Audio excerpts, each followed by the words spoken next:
Greetings and salutations, good friends, and welcome to Blades in Paradise. My name is Dr. Winston Thoreau, and I will be your guide to the perils and pleasures of our paradise amidst the post-apocalyptic Pacific Northwest. Now, we'll get to the chicanery and shenanigans momentarily, but before we do, allow me to deliver some news. Blades in Paradise is an actual play podcast run in John Harper's Blades in the Dark, and we're sponsored by the developer Evil Hat Games. Use code BARDROCK10 at checkout to save on your order. Bard Rock Network is sponsored by Dragon Master Games. Visit dragonmastergames.com for all your CCG, TCG, TTRPG, and miniature game needs. If you enjoy the stories we tell, you can tip us on Ko-fi or visit us at patreon.com/bardrockcafe. By sponsoring the network, you not only help us provide an ever-expanding library of shows, but gain access to bonus content, the network Discord, quarterly backer games with the network community, and an annual swag bag. Now, without further ado, let's join Lizzie, Sterling, and Max, as well as myself, the crew of ESPN. Enjoy! Blades in Paradise is a dystopian story intended for adults. These narratives intentionally explore challenging and often difficult to listen to topics. This campaign includes content warnings for gun violence, substance abuse, animal cruelty, child endangerment, and graphic description of physical injuries including the eyes. Listener discretion is advised. Welcome back to Blades in Paradise, a Blades in the Dark actual play podcast, sponsored by the developer of Blades in the Dark, Evil Hat Productions. I'm Paul, and I'll be your game master this evening. Joining me as always are my chaotic players. Everyone, why don't you go ahead and tell the audience who you are and something new about your character. Riding in a hot dog, driving on the highway, looking at some goth kids who are getting in my way. Dr. Winston Thoreau. I'm Jim. I'm be playing Dr. Winston Thoreau, who's more of a yell than a whisper, but I'm the party's ghost whisperer. All right, and what is your cool fact besides the fact that you ad-libbed that song? Oh, I've been working on that for like 2 weeks. The fun fact about Dr. Winston Thoreau is that he never formally learned how to drive a car. The only way he was able to get any type of driving lessons was by going to the old VHS library that they had at the orphanage and watching the episode of Perfect Strangers where Larry teaches Balky how to drive using a plunger and a bag of groceries and doing it, watching it over and over and over again. So if he ever makes a comment about how he has to press down on the corn to accelerate, then that's where that comes from. That is fantastic. I'd like to think that someone offered you the episode of Doug where Judy learns how to parallel park using an arcade game, but you're like, no. No, well, what I said was, don't be ridiculous. Well, following on the heels of that... Holy jeez. Hello, all you wonderful people. I love your faces individually. My name's Justin, and I am playing Maximilian Graves. He is the lurk of the group. He's an eccentric... Yeah, we'll say eccentric, elderly gentleman. He's not all there physically or mentally. And let's see, he is currently, he's wondering exactly how he's going to get out of the situation. You see, in the last episode, he broke his hand. Now, it's his mechanical hand, granted, but it is stuck in the, we'll say, the bird position. So he's trying to figure out how to make that work. A interesting tidbit of him, his real name isn't Maximilian Graves. It's actually a name that was given to him a long time ago. And so Maximilian Graves is just the name he goes by now. Interesting. Alright, I'm Queenie. I play Lizzie Calhoun. And I play the hound of the group. And I am working right now to try and fix relationships with a friend of mine named Swift Taylor. Hi, I'm Riley. I play Sterling, the brashest, strappy scoundrel and tank. We add that? I don't know. We've been in the same clothes for 6 episodes now, so I wanted it to be known that that kick-ass black flight jacket Sterling is wearing is the only sleeved garment they own. Fantastic. Is there a reason that that Sterling hasn't changed clothes at all? Like, that you probably had sufficient time to in the 2 days that have passed. We haven't gone back to Paradise. Yeah, but you knew you were traveling overnight. You wouldn't bring a suitcase or some shit? No. Okay, that's fair. It's now canon. My character in Bard Rock Cafe also wore the same clothes for the first 10 episodes, but it's because his house burned down, and that's the one set that survived. He just pressed to digitize it. That's a much more reasonable reason. But I've written down exactly what items Sterling has, and clothes is not on that list. Oh, except one article of clothing that we've talked about, but we'll see when that comes up. Are you wearing only a blazer? Like, you're just doing the a reverse Chippendale, you're not wearing the bow tie or the pants? I don't know, they've got clothes on under the jacket. They've got a tank top and either cargo pants or jeans, whatever I said in the first episode. Okay, I don't remember either, that's fine. I was you said that the only thing they're wearing is that jacket. I'm I don't think that's the right syntax. No, that's the only garment with sleeves. Okay. Yeah. Okay, that's fair. Yeah, just for the audience, because I have been on a podcast where someone's like, "Oh no, I'm running around with rocks out with my cocks out and all that good stuff." Is that Tyler? There was actually where yes, it was Tyler. Tyler ran around for 3 episodes naked because someone had slipped the tongue and implied he wasn't wearing any underoos. Black cargo pants, to confirm. So let's just know, I know my character. Lizzie's in a skirt the whole time. I have a blouse too. Alright, I'm done picking on people's syntax. Last time, you split the party to race against your hated rivals, Subway, while Lizzie and the good doctor procured a Wienermobile to deliver the cargo. Max and Sterling went to sabotage Subway. Max got caught, but Sterling had to convince Subway that they were here to help and hid Max in the cargo hold while cleaning the bathrooms. Max and Sterling are ready to sabotage the Subway's dirigible, while Lizzie and Winston are rolling up to a giant grunge rock mosh pit party run by raiders known as Hot Topic, led by Spencer Griffiths. With all that being said, let's jump back into the action with Lizzie and Winston. You're on an elevated highway, telltale signs of Hot Topic camp up ahead in the distance. What do you do? About how far are we from the camp itself? Probably maybe a mile and a half, which in highway and everything is about a minute of driving. Okay. You have a clear sight of them. You're still it's nighttime, so you have cover of night. They haven't seen you yet. Lizzie, would you happen to know anything about these goth kids? I can't say I'm very fond of them, and so I try to ignore their existence myself. Honestly, probably not, because I'm just a country girl. I don't know anything about this city goth. I mean, if you want to roll study to try and determine how much you know about this raider group besides their names. If survey's better, I'll let you roll survey. Okay, yeah, survey's a lot better. Something that will give you impart knowledge from you. I'm flexible. 6 and a 2.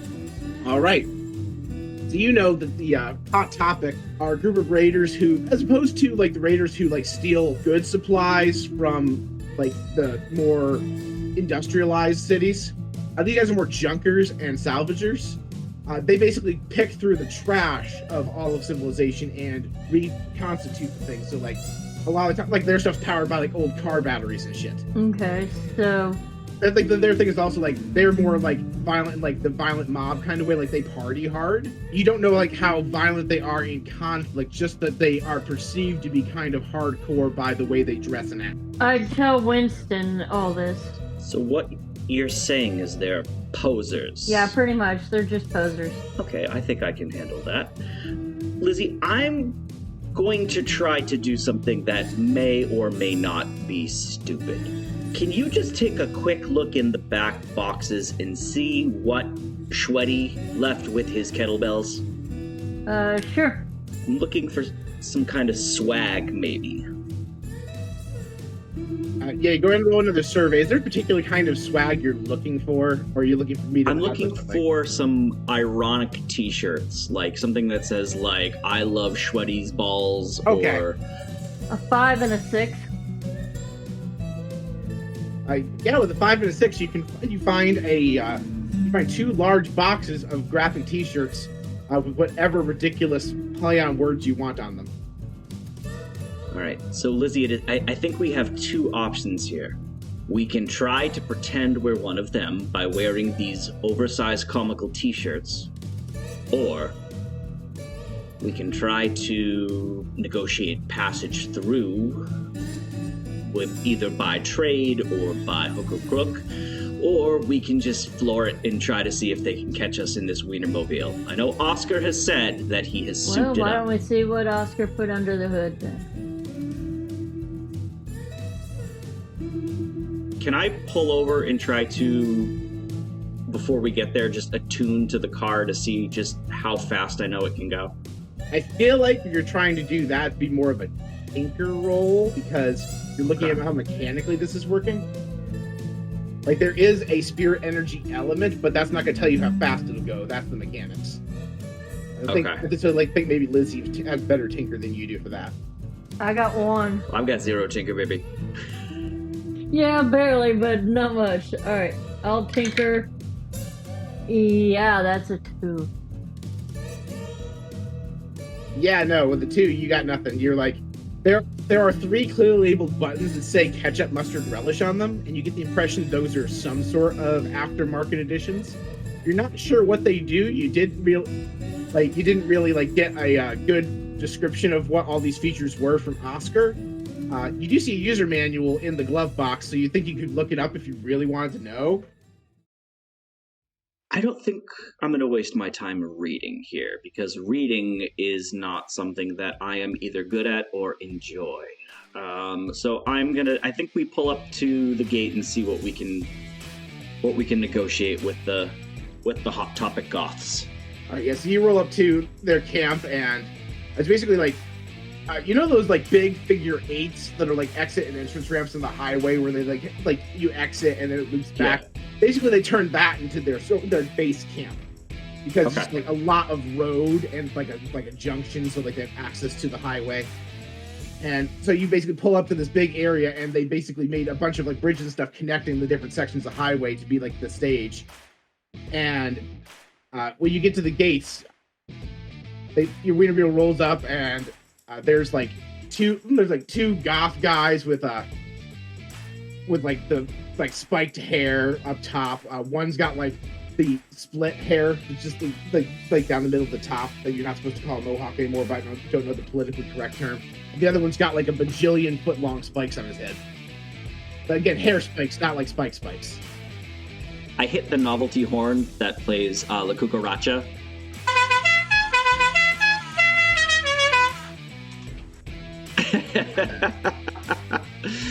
To play La Cucaracha for them, roll down the window and tip. Hail and well met, good friends. What seems to be the reason for the season? Is this some type of music festival, a party perhaps? I have some merchandise for you all, or maybe some coupons. Everyone loves a good coupon. Oh, well, gosh darn now, you see, because I want to be a Minnesotan goth. You know, think about coupons, you got to go to the place that accepts the coupons. You know, we don't have e-commerce anymore. That was from the before times. So, you know, coupons won't do much here for you, feller. Oh, well, my good friend, Oscar Meyer, is having a bang-up sale on his Wienermobiles. If you head back down towards Salvation, if you were in the mood for a new vehicle here or there, you can tell him that your good friend Dr. Winston Thoreau sent you, and he'll hook you right up. And then I toss him a complimentary T-shirt. Oh, this guy's got T-shirts. You say you had T-shirts. Go ahead and roll spade to get your way through the front door. That is a 6 and a 3. Oh yeah, I know. Yeah, Spencer's gonna love that you have T-shirts. Yeah, go ahead and talk to the big boss man. But that'll be 2 T-shirts, one for each of us. What sizes? They're both like women's medium. They're really, really lank guys. Like, you know, like the skinny teenagers who wear the Hot Topic that have to wear like children's sizes. Those guys. Yes. I toss him 2 men's double XLs and speed on through.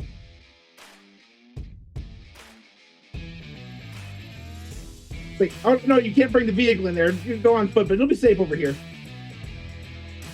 Oh no, you see, my good friend, I'm carrying some very important cargo, so I will need to be driving through towards Paradise. You see, this is a time-sensitive matter that we have on our hands. Oh, here's the thing. The traffic routes around. See that you have that gate over there. But if you want to talk to the boss man, you got to go up to the throne area first. Your vehicle will keep it here so conjunction when you're done. You're in Spencer Griff's hands. He's not going to hurt anything as long as you act in good faith with us, sir. If the gate's right there, I don't mind just heading through and right on to Paradise. I mean, quite frankly, I have to get over to the hospital. I have a very important organ delivery to be making. We're couriers, you see, from ESPN. Oh, man, what does the hospital need with a piano?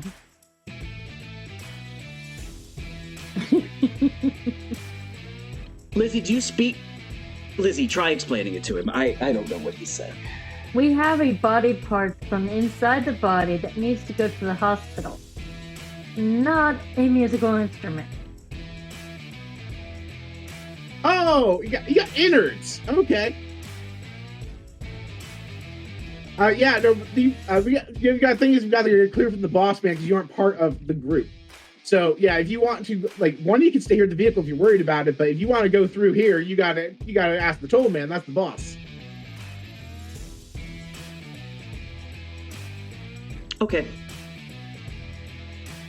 I guess if there is nothing that we can do, can I take a look at the gate and see, is it something that is very easily accessible? What do you mean by accessible? Like, can you be more specific? Like, is it heavily reinforced, or is it just kind of like a chain link fence that I could just crash right through? All right, well, it's kind of a combination of both. Looks like they took a chain link fence, but then they attached like random pieces of like car parts that were otherwise unsalvageable to kind of reinforce it. So just imagine like basically they just like stapled a bunch of car hoods to this thing. Like, it probably could take a couple hits. Your Wienermobile would become a sausage mobile. It would be a pig in a blanket, if that. Exactly. All right, Lizzie, we got to make this quick. Grab the t-shirts. Let's go see. I'm sorry, wait, Spencer Grift was his name? Oh yeah, Spencer Grift.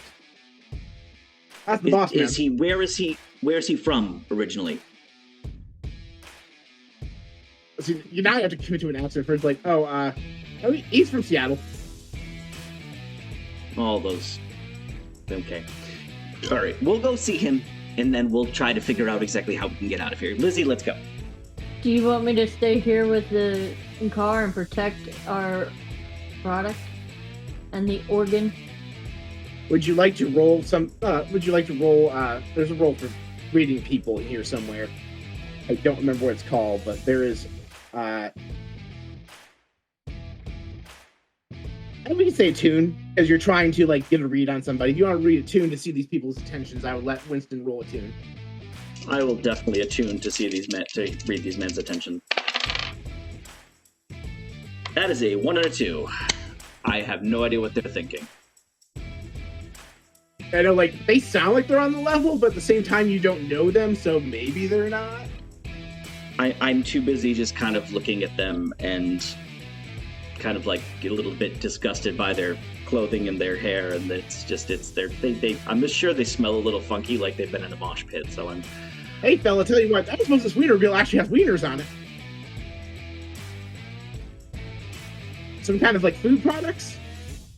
We're hungry. No, we have no food. Unfortunately, we have not. We only have the innards that we're bringing to the hospital. I would like to use a command. I would like to do. Actually, I don't. I forget. Blades in the Dark. I don't tell you what to do. You tell me what to do. Listen, you two. If I come back and there is a single piece of this bun or Frank missing, either from inside or outside, there is not going to be a good and kind result for you. But if I come back and everything is A-okay, there will be extra additional t-shirts for you. Do you understand me? Yeah, that sounds like a command roll. Go ahead and roll command on that.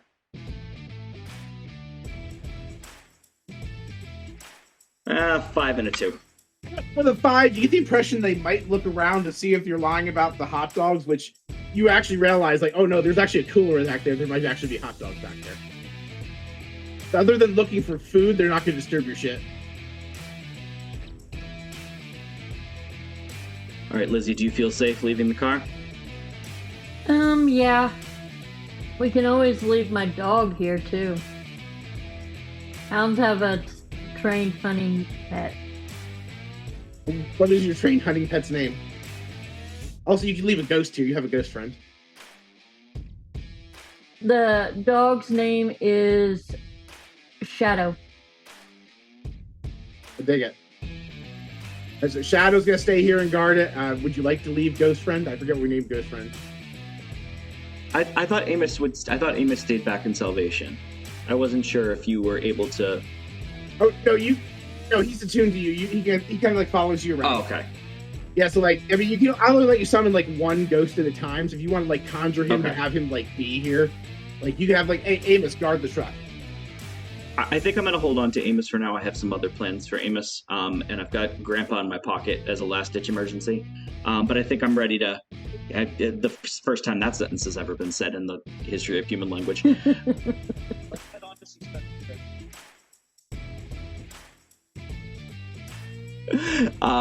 head on to see Spencer and see if we can make this quick. We have lives to save. All right, so they wave you on in, and then we're going to cut over to Sterling and Max. Sterling and Max, you guys are just kind of puttering along in your dirigible. You've had some time to examine things. You realize there's lots of ways you can sabotage the dirigible. The question is, what do you want to do? Because certain things you did would potentially cause you to die. Like, you don't want it to immediately crash because then you might die. So what do you want to do to sabotage this that would not immediately kill you? Well, if Sterling, you're the big, strong one of the group, do you think you could wrestle a few of them, like, overboard? Maybe they could learn how to fly, as it were. Absolutely. Anything that lowers the chances of us having to use these parachutes. Well, I mean, if we have all the parachutes and they just have a flamethrower, we might want to get that away from them as well. Did I give them a flamethrower? Is that thing I gave them? We should get that flamethrower. I legitimately don't remember them having a flamethrower. But you said in the last episode Patty that the large woman had Patty Melt. Yes, Patty Melt had the flamethrower. That makes sense. I think that was before she got... I take notes, damn it. That's better than I do. I have notes for that session, but they were on a Word document that is not open. Yeah, okay, so yeah, this woman apparently has a flamethrower before she got in the dirigible. It seems like a bad idea to have a flamethrower with, like, a gas-based thing, but... Listen, I know it's confusing when you have 2 all-beef patties, but...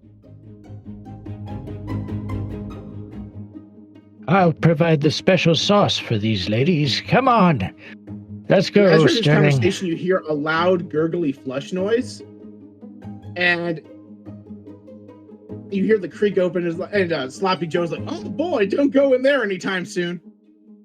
And he leaves the bathroom door wide open, and that smell is just lingering. Ham hocks. So, we made some jokes and stuff, but how flammable do we really think that is? I mean, that's like a little bit of methane. That's not going to be that flammable. That was just me commenting the fact that the bathroom you just cleaned is now substantially less clean.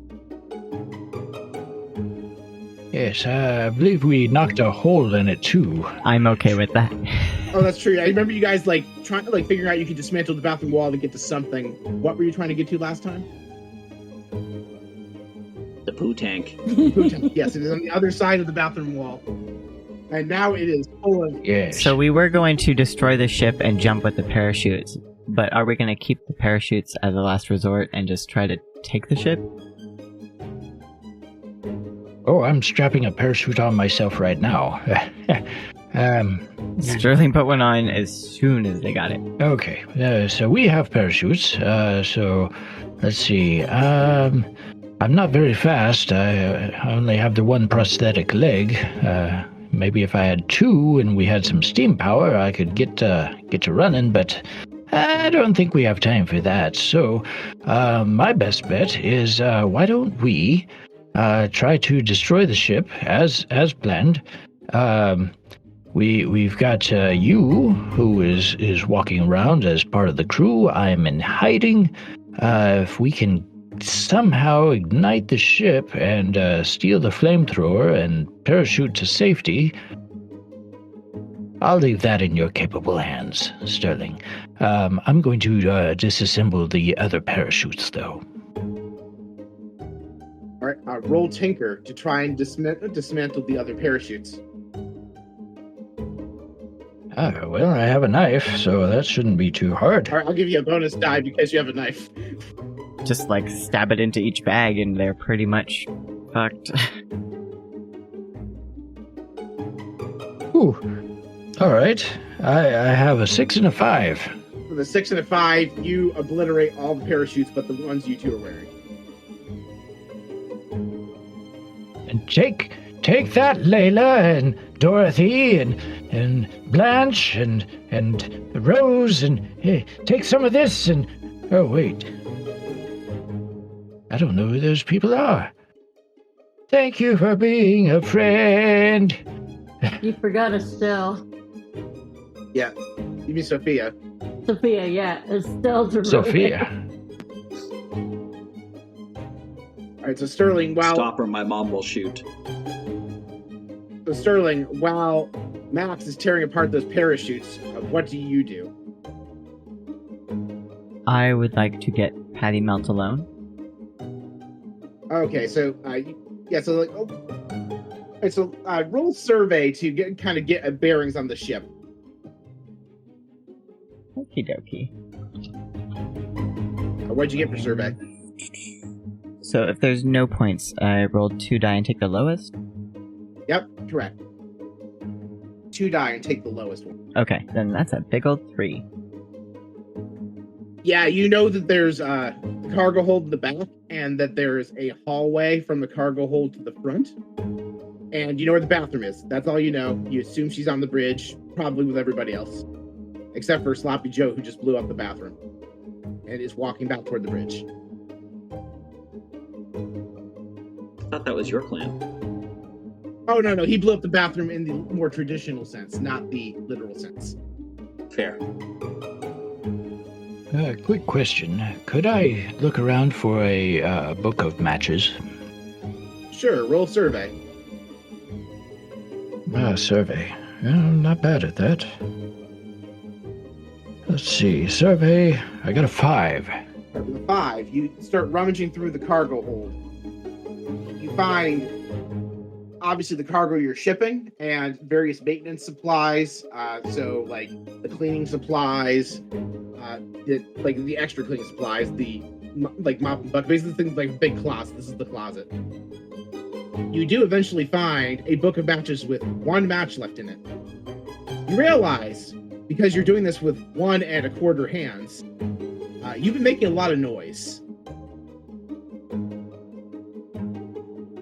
And Sterling, you hear, first of all, you hear all that noise, and then you hear Jersey Mike go, "Hey, Joe, while you're over there, can you figure out what's going on in the cargo hold? I think we have rats again or something."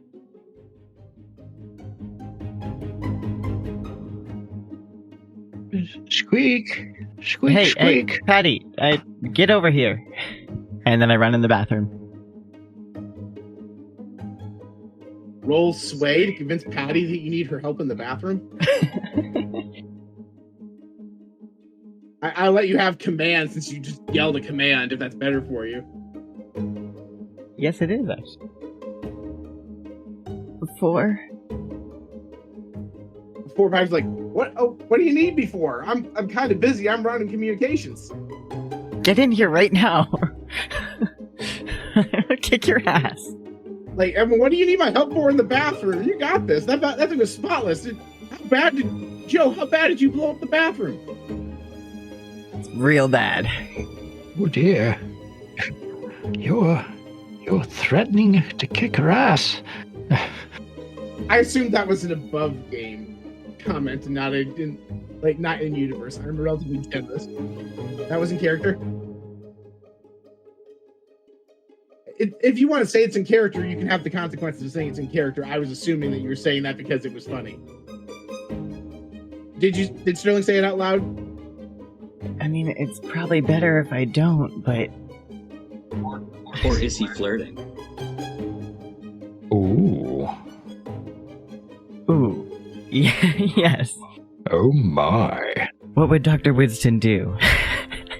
Have a moment of clarity. And try to seduce Patty Melt.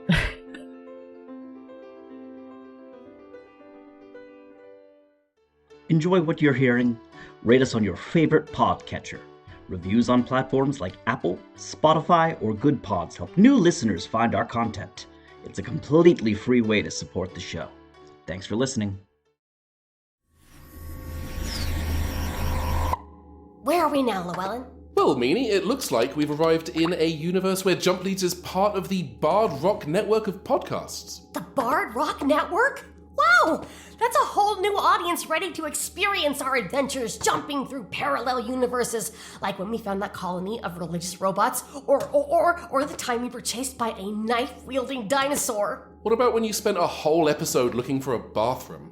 We don't have to talk about that.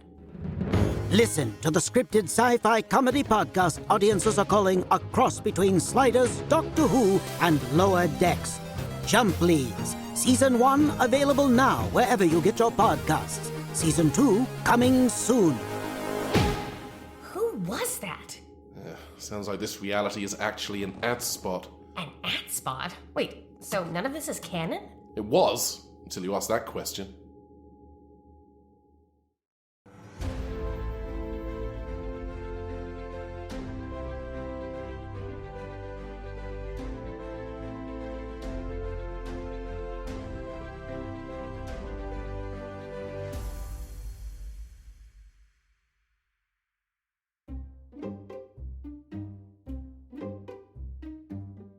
Winston, if you'd like to help, we could do a flashback of you teaching Sterling how to flirt.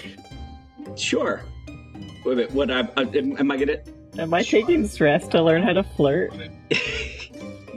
Yeah, I believe. You see, Sterling, when two combatants enter the ring... Am I the guinea pig in this scenario? I don't know, you guys tell me how the flashback goes, but I'm providing a mechanical way in which Winston can have influenced this, because Sterling literally said, what would Winston do? Like, I was a mentor. You just see diddly-doo, diddly-doo, diddly-doo. All right, Sterling, a strapping young lad like you has not been able to find, like, someone that they're at least interested in? I mean, come on, man. Come on, my friend. Like, all right, listen. Do you have someone at least in mind that you're looking to try to consort with? Yeah. Okay, so the first thing you do is you look them straight in the eye and you act like you know what you're talking about. Even if you're full of shit, even if you don't believe the words that you're saying, you speak with confidence. That's 99% of what I do. Because quite frankly, to be frank with you, I am a very stupid man. But my confidence makes up for it. Now remember that. Be direct, be confident, and never break that eye contact. Let them know that you're there for them. So with that flashback in mind, I would say, like, okay, that's pretty straightforward. Just regular help, 1 stress, and 1 bonus die for Sterling. I'm also going to say I love that Winston's character just like, I have the confidence of a mediocre white man. Oh, completely. Don't we all? I mean, am this is a a podcast. mediocre white man, and I don't have that kind of confidence. Sterling, you may roll. Actually, is consort a thing? I feel like consort would be flirting here. Whatever you prefer, out of sway or consort, to convince Patty that you're flirting.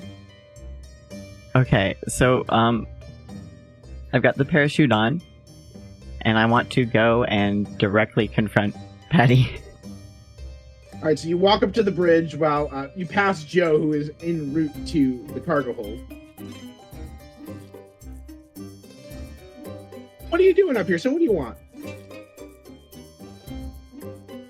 I look her directly in the eyes, unblinking, so intense.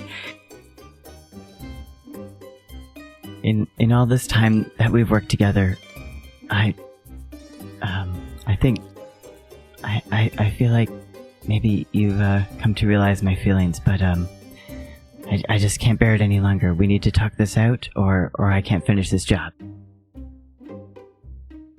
All right, roll your choice of sway or consort. So equally bad.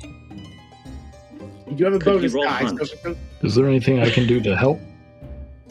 you can also take stress to help, although you'd have to explain mechanically how you're helping from the cargo hold. You could also do a flashback if you like. Oh no, I think I can do it from here. I do have a flashback. I got another 5. Everybody of buffing this me flirt. making a phone call. Don't listen to a thing Winston has to say.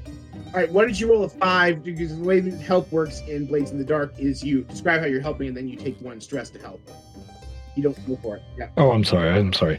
Okay, so I am near a box nearby, and I hear Sterling kind of trying his best, and Patty Melt, it's not gonna be an easy task, but don't be scared. Oh, yeah, sure. I'll allow that for 1 stress. You have to kill the girl. Sha-la-la-la-la-la. The dead rat in your pocket goes squeak squeak. Yeah, and it's just in the background that like everyone's like, what is that noise? It's kind of a bop. Yeah, no, it kind of like sets the mood. So yeah, I'll give another bonus die in exchange for you taking 1 stress. Go ahead and kill the girl. Lizzie, would you like to also do a flashback to help and give Sterling 3 bonus die from what I assume is a 0?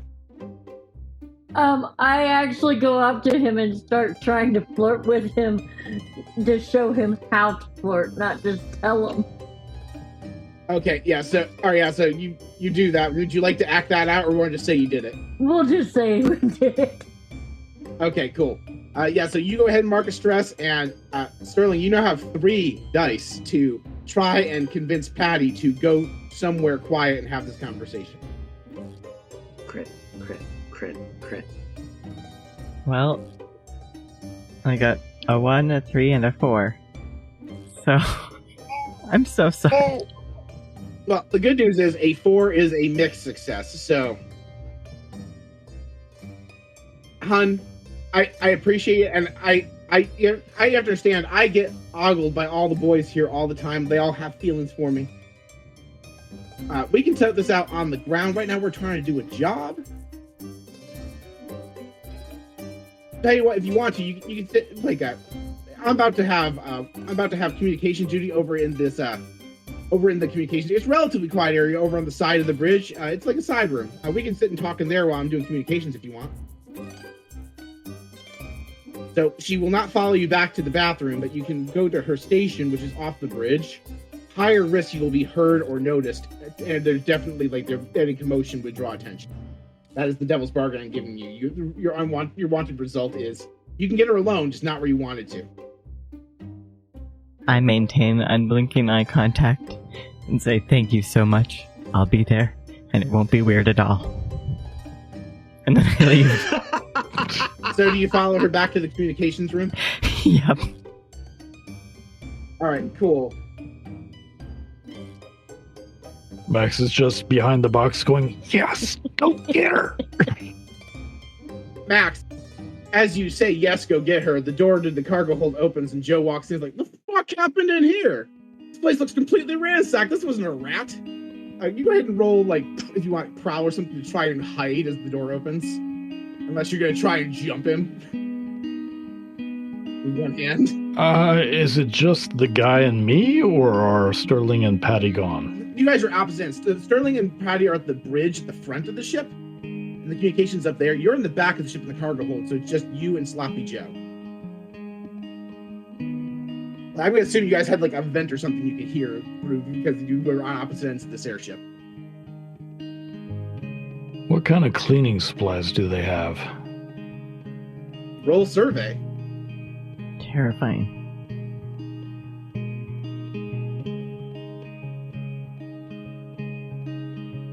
I got a 4. A 4. You found a bottle of Dawn dish soap.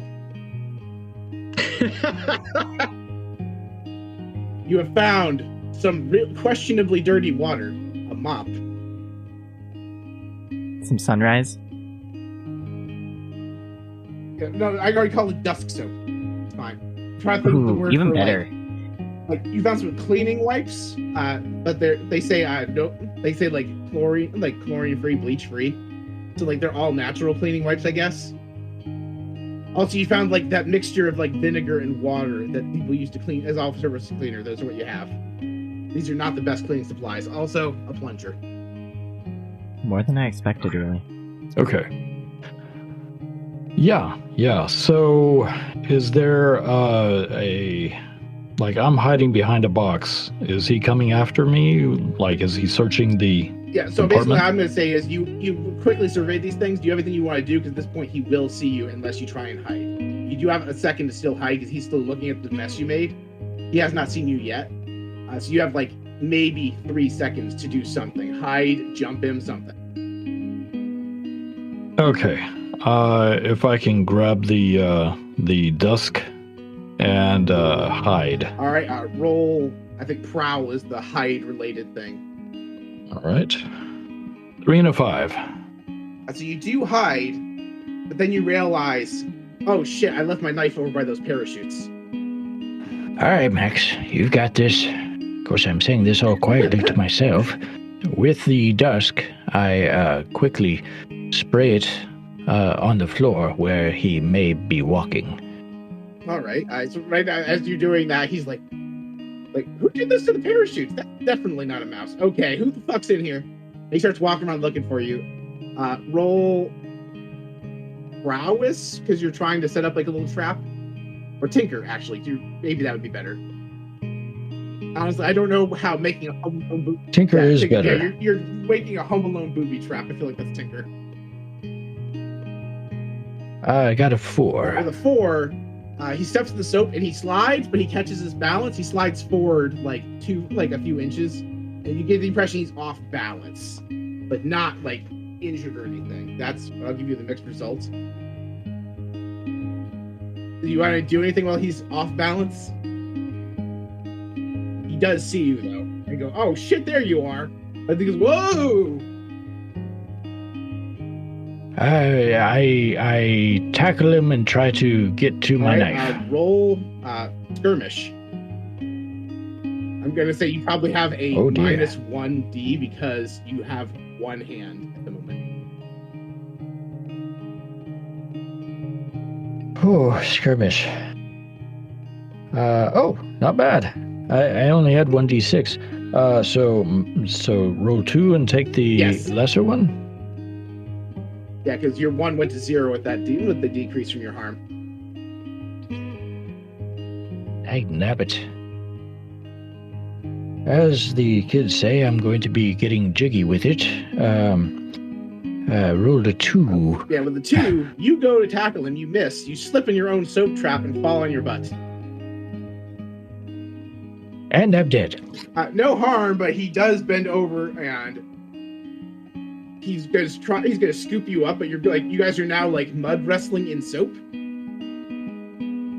Oh, brings me back to the college days.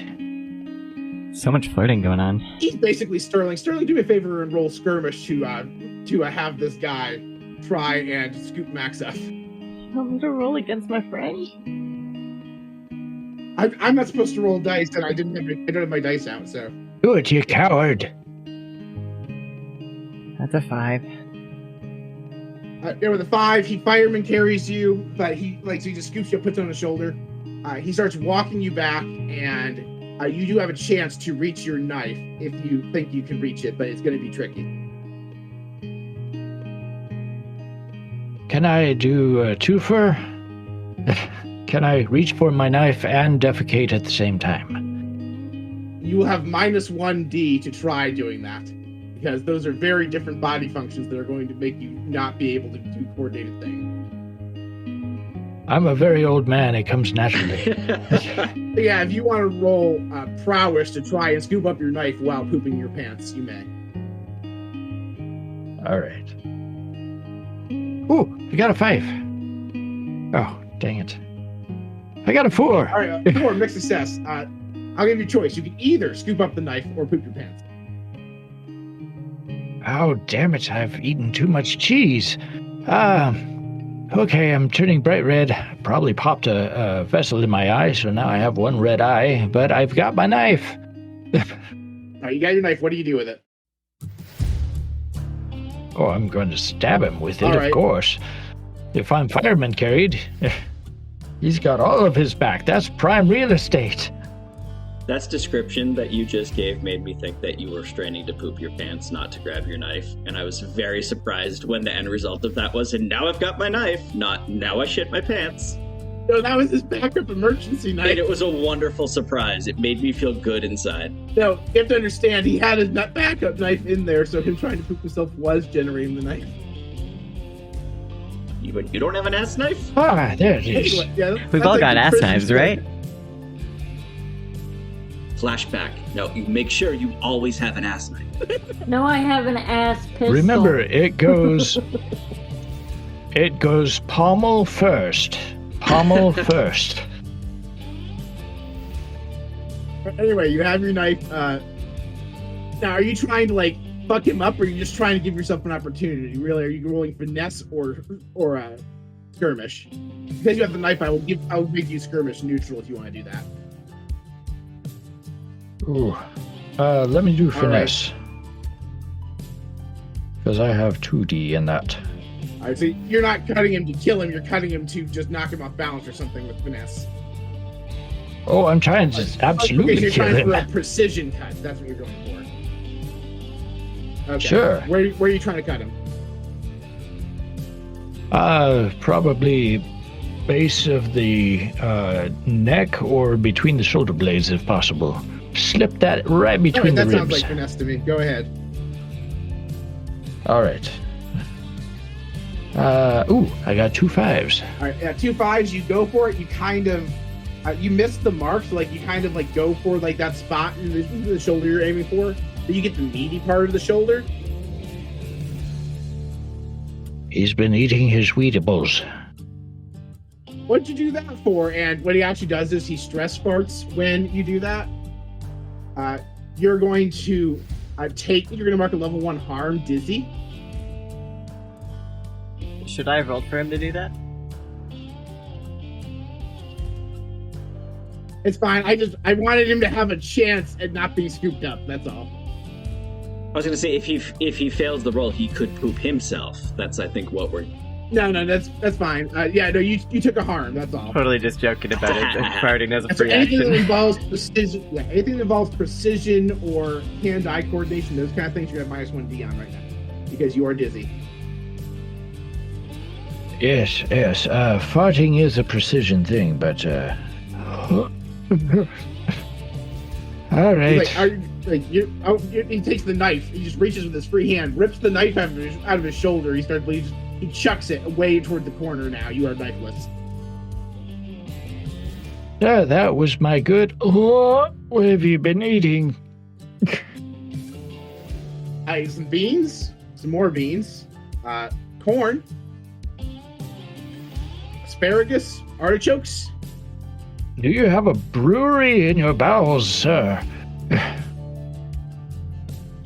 This is not the way to make rye drinks. Listen up here. You have 2 options. I can put you in our what the fuck is the word? A brig. I can put you in our brig, or I can throw you overboard. You keep talking sass to me, it's gonna be overboard. Oh, I wasn't talking sass. I was trying to give you my medical opinion. You have some very catastrophic bowel syndromes. Yes, I do. Yeah, well, yes, I think. Have you seen someone about it? Yeah, no, I definitely have. He used to call it catastrophic bowel syndrome. He calls it apocalyptic bowel syndrome. Dear. Or it's not lethal to me. I am actually a doctor. If you would like me to perform a routine examination. You are not in a position to have it. I mean, I kind of am. I'm already over your shoulder. If you. I meant Paul would be. Tell you what, though, you came here, you claimed to be the health inspector or some shit. Now you're claiming to be the doctor. No, I don't believe a word you're saying.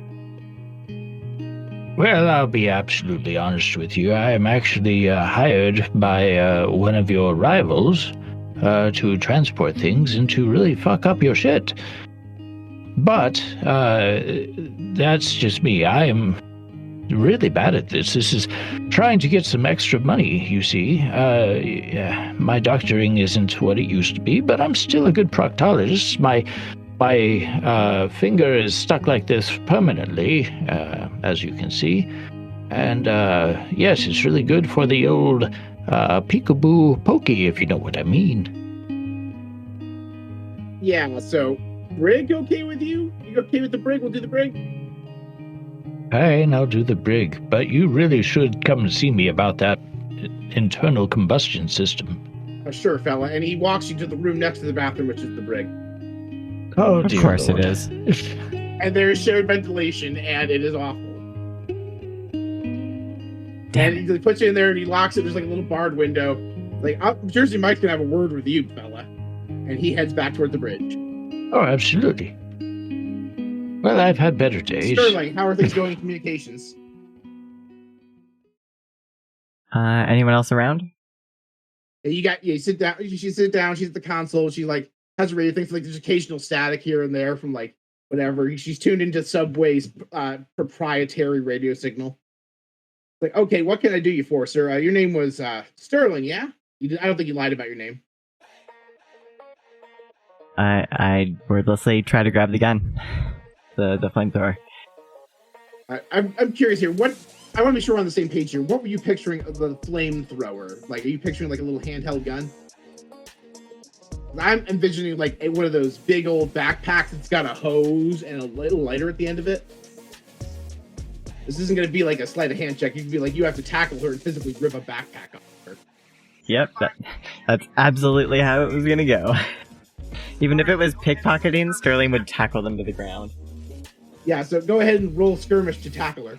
Alright. I just hope Sterling doesn't do anything foolhardy. 5. If you're gonna do something foolhardy, do it well. All right, with a 5, you go to tackle her. She sees your assaulting intent and does not read it as flirty and reaches for the flamethrower thing. She does fire it off as you tackle her, so you get burned, but you do tackle her to the ground. You're gonna take do you have a level 1 harm slot at the moment? I'm at level 2. No, but you should have like 2 level 1s, a level 2, and a level 3. They don't coexist. They can coexist with each other. Oh, okay, cool. Yeah, it's the 2. Yeah, so let's say you have burned hands. So anything that involves your hands is gonna have -1d. What was your level 2 harm? Are you still healing from the gunshot wound? What I wrote down was Dr. Pepper's handiwork. His expertise brought me up from a 3 to a 2. Okay, yeah, so you had a gunshot wound, it's healing. So yeah, you have stitches. That's what basically how we're gonna flavor that. So they could turn open if things go bad. We'll see how this goes. We'll see. By the way, stitches with dental sutures. Oh yeah. Minty. So fortunately, they will dissolve when they heal, so that's good. Anyway, yes, you get burned. She's on the ground. The backpack has not come off of her, but you guys are like scrambling now. You did make a huge commotion though because they heard the fire, and now there's also the room is on fire because there's like wooden furniture too there. Without taking the tank from Patty, I want to just grab the mechanism that you'd be holding onto, and I want to try to fire the flamethrower at the walls.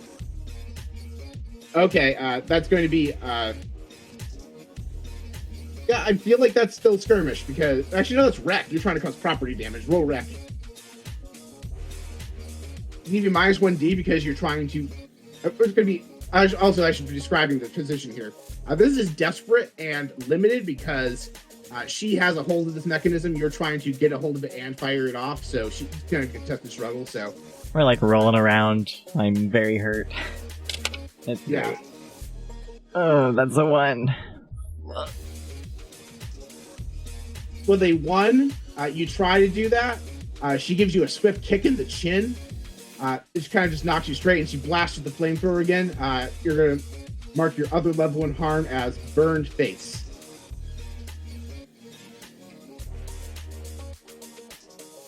Like, she gets to her feet. She's like, son, you stop playing around now.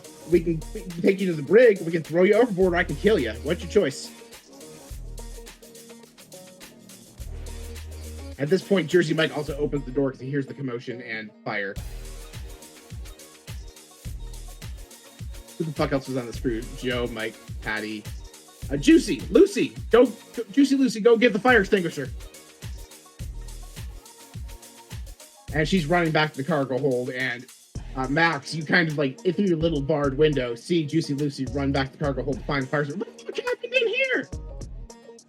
So I'm just like, I know. I'll help you find the fire extinguisher. Oh, I threw that out the window. Would you like to do a flashback and have it thrown the fire extinguisher out the window? No, I'm just saying. You see, when your friends come to rescue you, the shields will still be up, and I'm afraid they will die. What was I talking about? Go ahead and roll sway to convince Sloppy Joe you actually disposed of the fire extinguisher. Okay. I only have a D6 in that. I got a 1. And I was like, oh, he's just a crazy old man. Don't pay him no mind. And they go back to looking for the fire extinguisher. Sterling, you have 2 people on you right now. Jersey Mike and Patty, who's got the flamethrower leveled at you. We're being very hospitable, son. We're going to let you live, but you got to go quietly.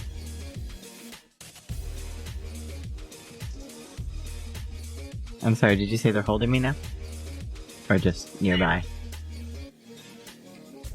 They're on you. Like, basically you're flanked right now because Jersey Mike is in the door communications, one side of you, and then Patty is on the other side with her flamethrower. So you are effectively surrounded, and the room is also burning up pretty quick. You're like, better choose quick warrior, you're going to choose death.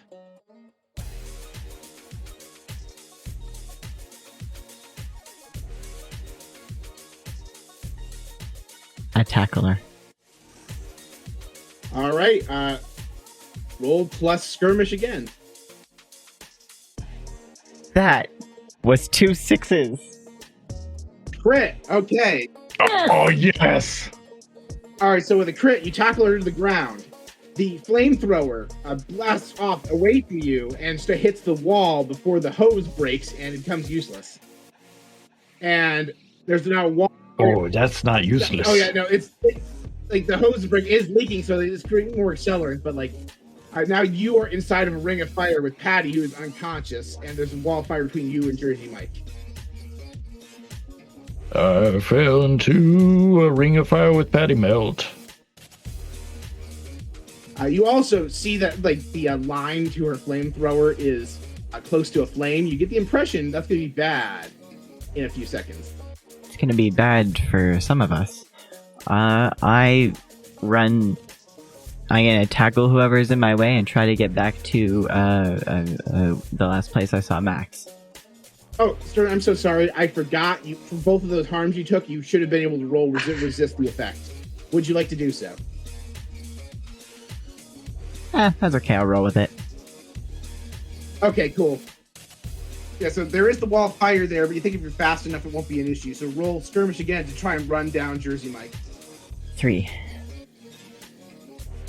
3, you run. You clear the fire. Jersey Mike sees you coming, clotheslines you, and you just fall on your ass. And you're like just laying on the ground like, oof.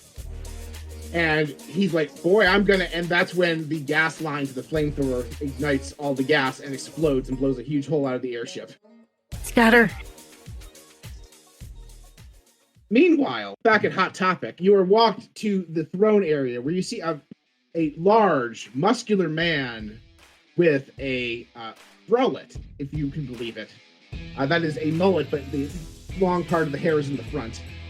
And he's wearing he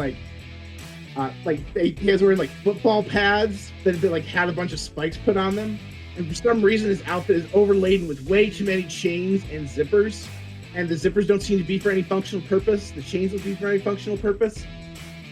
You know, he has like way too many pockets, and they aren't related to the zippers. And he's wearing fingerless gloves and has like war paint over his eyes to make like kind of like an oil mask. Like if you have seen Arrow, the face paint he did before they gave him a mask. Okay. Welcome to Hot Topic. I'm Spencer Griff. What can I do you for? Hello, good sir. My name is Dr. Winston Thoreau, and I'm here with my cohort, Lizzie. We are here to just ask your permission, respectfully, to get through the gate so we can make our delivery of some, as I was told to describe them, innards to the hospital over in Paradise. And as recompense for our safe passage through, we have brought 2 boxes of novelty t-shirts that say, "I love Schwetty's balls." That's funny. Oh, that's great. But yeah, you can call Morganville. I'm smarter than my than my underlings. I know what you're talking about. Oh, you say a hospital in Paradise? That sounds very important. Yes, sir. Well, we work for ESPN, and we've been contracted to make this delivery as fast as possible so that way we can save a life. I'm sure you know what it's like to take lives into your hands and try to make them better and improve them. You've created quite a community here for yourself. ESPN, huh? I think I've heard of you guys. Yeah, you're like delivery folks, right? Like you deliver pizzas or some shit. We will deliver anything for anybody. If you have something that you need us to bring with you to Paradise, we can get it there fast for you as well. Tell you what, I like the cut of your jib, sir. And I like the jib of your cut. This guy. So you're in a hurry. I don't want to hold you up too much. What I can do for you is, tell you what, go ahead and roll sway to convince him that you are a good and honorable person who will help him out. I'll take 2 stress to push myself here and take the 3rd dice, because I think I need to get us out of here quick. That is a 6, a 5, and a 4. 6, a 5, and a 4. Okay, so with a 6. I have couriers that run stuff sometimes, but, you know, we run on the olden time stuff. We had to, like, modify these cars to not run on fossil fuel anymore. And, you know, it's really hard to track that. You have like, one of them fancy thermal-powered vehicles up there, I heard. We do, from my good friend Oscar Meyer. I actually have a coupon here if you'd like to head down to his lot and pick out a vehicle for yourself. You can tell him I sent you. Well, tell you what, we don't really have need for your guys' modern vehicles, but we do need fuel, so, and definitely someone who can help us work on our vehicles, so I would appreciate that you get me in touch with that Oscar Meyer fella, but... Most certainly. What I could use you for is, I have a job for you that you can do after this job. Perfect. Basically, what we use for fuel is we use some flammable materials from the olden days. What they call kerosene. We have a peanut oil. That's what we have. We have peanut oil. We have a kit to convert it to gasoline, and so that's what we need. You can get us a large supply of peanut oil. We have a supplier in this podunk town. This kind of like between Salvation and above game. Lizzie, what's your podunk town? Tightwad. Tightwad. Yeah, the town of Tightwad. There's a courier there who delivers us peanut oil we use to power all of our car engine shit. So if you could swing by the settlement of Tightwad and pick up some peanut oil for us and bring it back, you know, we could call it even Steven. Who's your courier normally? Courier peanut oil. I'm having trouble thinking of an elephant named mall franchise.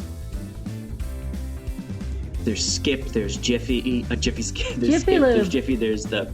Yes, Jiffy, Jiffy Lube. Oh, I know Jiffy. I can get in touch with him. I'm actually from Tightwad. Oh, fantastic. He looks at you like... I've been to Tightwad a couple of times. I don't recognize you, but that's fine. You know, they're a big community out there. I've been gone from there for several years now. Yeah, like, we were supposed to get a shipment, Swift Taylor's gang was supposed to deliver it to us, but I heard they got in trouble yesterday with some shit or something. So, they haven't been able to get out to us, so. That is so unfortunate. You guys have some sort of collateral you can leave just so I know you'll come back? Sure. We actually have a couple boxes of medicine balls that we were delivering for my good friend Shweddy, and we'd be more than happy to leave them here. I'm actually taking quite a cut and quite a risk here and leaving them with you. He looks you over. Go ahead and roll. I think prowl is the stealthy thing to see how well you concealed the valuable things on your person. Oh boy. Valuable things on my person. On my person or in the vehicle? He's looking you over to see if you have anything that he would want as collateral. Oh, anything that I would want as collateral. Like something he would want. Something he's like something where he sees looking at you like, oh hey, you'll want to come back and get this. He wants to know you're not gonna run off on him. You know what? I have an idea. You know what, my good friend? You see, I unzip my coat and I pull out the vial with famous Nathan's grandfather, and I said, I have my own grandfather, his soul in this jar, and I will be more than happy to leave my sweet dear papa with you while I make this run for you. That's exactly what I was hoping we'd barter for. Yeah, go ahead and roll sway with a bonus die to convince him that is your grandpa. 533. If I'm like, I don't know if it's your grandpa or not, but I know I know a soul bottle when I see one, and that's a valuable thing. You're going to want that back. So tell you what, I'll keep a good hand on that. You go ahead and run your delivery, and when you get back with my stuff, then I will give you your soul bottle back, and I'll even pay you a couple coin for your trouble. You know what? I would like to count you as a good friend, sir, and I want to just shake your hand and say thank you very much for your service here. Of course, he holds out this really big, meaty, callous hand. I just fist bump him and then head back to the car. Oh yeah, sure. He closes his hand, does a fist bump. Like, yeah. It does hurt you just a little bit. Like, you don't take harm because he's got like his fingerless gloves have like those like spikes, those like little spiky things in them, like the studs they tap. Yeah, exactly. Like the pointier studs, not the flatter ones. Like, man, this guy's all right. What's your name again, sir? My name is Dr. Winston Thoreau. Dr. Winston Thoreau. You and Lizzie, you're officially going to be honorary Hot Topic members. Here you go, and he gives each of you like a novelty T-shirt that is a half size too small for you. Awesome. Over his suit. Also have these. And he holds you out a novelty like those iron-on patches. He holds you out each out an iron-on patch and a keychain with their sitting on there. You show this at any Hot Topic camp, they know you're with me. Thank you very much, sir. And I just pull the T-shirt on over my suit. It rips. It's like up to my rib cage. It's just like the Hulk Hogan rip where it like goes at like the seams a little bit, but it still fits. Yeah, now you guys go get out of here. You deliver those organs. And you get the impression with the way he says that he knows that's not what you're delivering. He read that, but he doesn't care. Like, you owe him a favor and he's okay with that. So I hand over the soul bottle and say, Lizzie, let's get to the car and go. Okay, so let's go. Once we get in the car, I just look at her and I say, that could not have gone better. I can't imagine that. I bet Max and Sterling are having just as good a time as we are right now. They're being just as successful as this has gone. Yeah, and as you say that... Smash cut. I was going to do a whole bit about those guys barbecuing the hot dogs that were in the back of your Wienermobile. Oh, well. Speaking of barbecue, though, Sterling, you run out there, and Sloppy Joe and Juicy Lucy are between you and the brig, which you can gather. You heard Max yelling in there. This ship is hurtling toward the ground very quickly, and the fire is spreading very quickly. I await this sweet embrace. I try to get to Max as fast as I can. I know I gave him a parachute, but I don't know for sure that he still has it.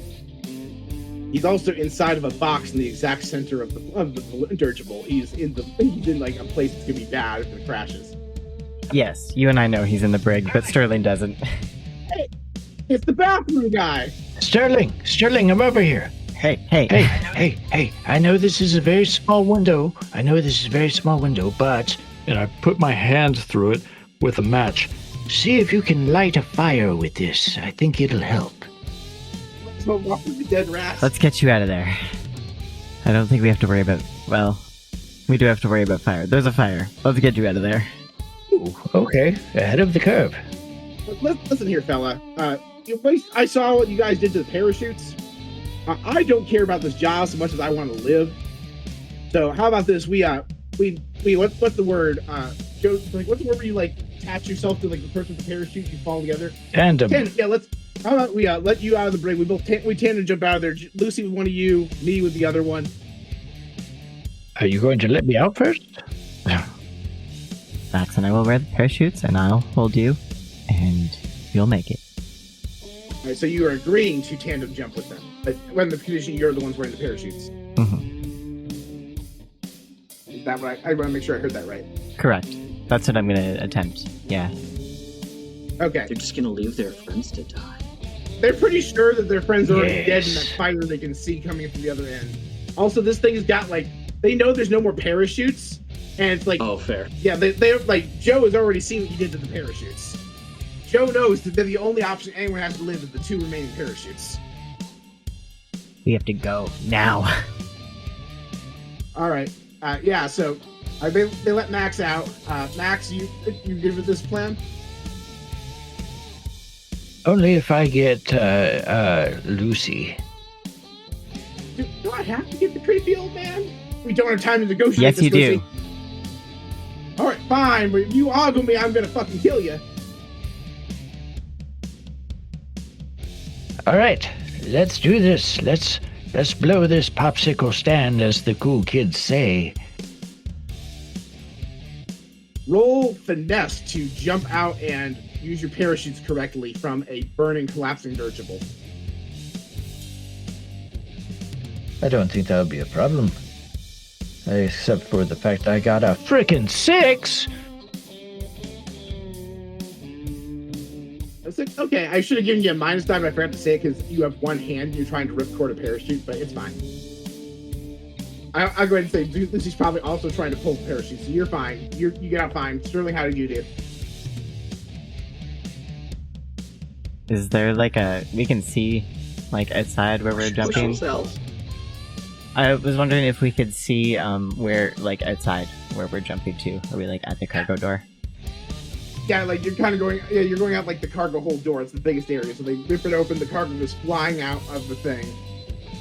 They did a big latch that was for a safety thing. They overrode the safety, so there's just this big opening in the back. Max has already jumped out with Lucy. Sterling watches him get smaller and smaller, and freezes with a 1.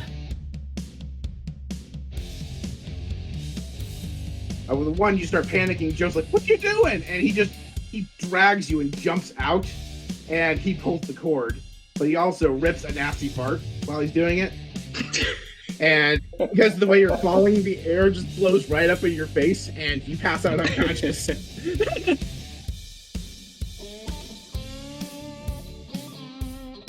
Lucy in the sky with... What are you wearing? Is that Chanel? An ace of spades falls out of my pocket as the dirigible on flames above us. Question, can I do a survey and find out exactly where our comrades might be? Would I be able to see them from up here? I was actually gonna say the same thing, only for me looking for him. Yeah, tell you what. First, let's do this in order. Max, roll survey, see if you can see a Wienermobile in the dark of the night. Yeah, I only got a 3. You see a highway where there looks like some sort of smoke stick, big pillars of smoke from fires, but you don't think that's your friend. Ooh, that looks like a highway to the danger zone. Lizzie, go ahead and roll survey, see if you can see. I'll give you a bonus die because there's a giant fiery explosion in the direction that you've been looking. Well, according to plan. I'm doing survey, right? Yes. Oh, 2 1s and a 2. You go, ooh, fireworks. Oh. And you have no idea that your friends are parachuting out from there. The stars are really beautiful tonight, aren't they? Yes, they are. Oh, look, a shooting star. Make a wish. The parachutes land, and off in the distance, Lizzie and the good doctor are just approaching paradise. They've made good time while the dirigible was crashing. You two land probably a good 2-hour walk outside paradise from your distance. I wouldn't be that far by the dirigible. The dirigible probably had another half an hour.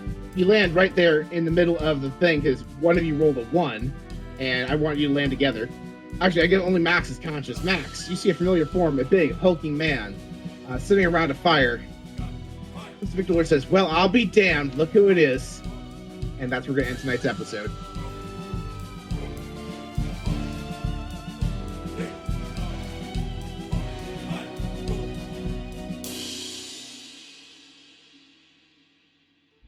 Blades in Paradise is Paul Kinter as Master of Ceremonies, Justin Langston as Maximilian Graves, Faith Queenie Long as Lizzie Calhoun, and Mel Riley as Sterling Ackred, and myself, Jim Remus, as Dr. Winston Thoreau. Dami Widener is our editor. You can directly support this show at patreon.com/bardrocknetwork, starting at just $3 a month. You can join us on Discord, you can come play games with us. We'll even send you network swag at the end of the year. You can visit our sponsor, Evil Hat Games, and use code BARDROCK10 to buy cool games like Blades in the Dark, and let them know we sent you. You can support the podcast for free by sharing us on social media, word of mouth, or rating and subscribing on your favorite podcatcher. Lastly, you support us just by listening. Thank you for listening, dear friends.